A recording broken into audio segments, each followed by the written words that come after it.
Who's ready for an alternative bright ombre lips tutorial? I know you are because you clicked on this video.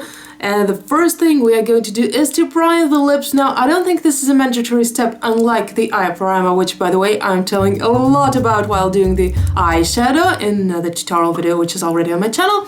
However, I do recommend using a lip primer because I feel like it really helps to make the lips smoother. These are the colors we will be using today, and as we go, I will tell you more about how to choose the colors for your alternative lips if maybe your collection is not that big yet. So, starting with the purple. A lot of people shy away from wearing bold colors for their ombre lips because sometimes they find it hard to find a good-looking color combo. Sometimes they find it hard to blend the bright lipsticks together without getting that muddy effect that would ruin the whole colorful makeup look. I'm here to help you with both struggles. The lipstick that you use on the outer part needs to be darker or in the very least not lighter than the rest of the lipsticks you're going to use. Don't forget the corners when you're doing the ombre lips.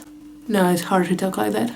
So if you're going to use 2 or 3 colors, this outer one has to be darker. As you can see, the violet lipstick that I used is quite dark, and then blend that lipstick inwards to get a smoother blend with the next color. Now, the next color needs to be not the opposite on the color wheel. Moving on to a super bright hot pink. This one is from NYX. It was sadly discontinued, but I know where to find a dupe. A good color dupe for this look would be Bat Beauty Bubblegum, which is a bright hot pink. I do have an affiliate code for it, THEMIRRORBEAUTY. And the reason I'm using pink is, well, because I like pink, but also because it is close to purple. Blue and pink are the greatest to blend with the purple. It's the most effortless way to start your ombre lip by having 2 neighboring colors on the color wheel. And just blend the pink into the purple and also blend the pink inwards for the next lipstick. If you're someone who's just starting out with alternative and colorful makeup and you're wondering what basic colors you will need the most in your kit, where you can get them, at what price, you can book a call with me and I will tell you everything. We'll revise the makeup you already have and go from there. If you need some basic ideas, I also have some affiliate codes in my description box. They all sell colorful lipsticks. Moving on to the orange, which is super vibrant. Orange and pink are approximately of the same lightness. I could also have used a lighter orange, but I could not have used a darker one. These colors are also close. The main takeaways for the ombre lips are go from darker to lighter, and if you want to use 2 colors that are opposite or almost the opposite, always use a middleman, so a color that is in between them. Which vibe does it give to you? Sunset? Tropical? A mix of Valentine's and Halloween?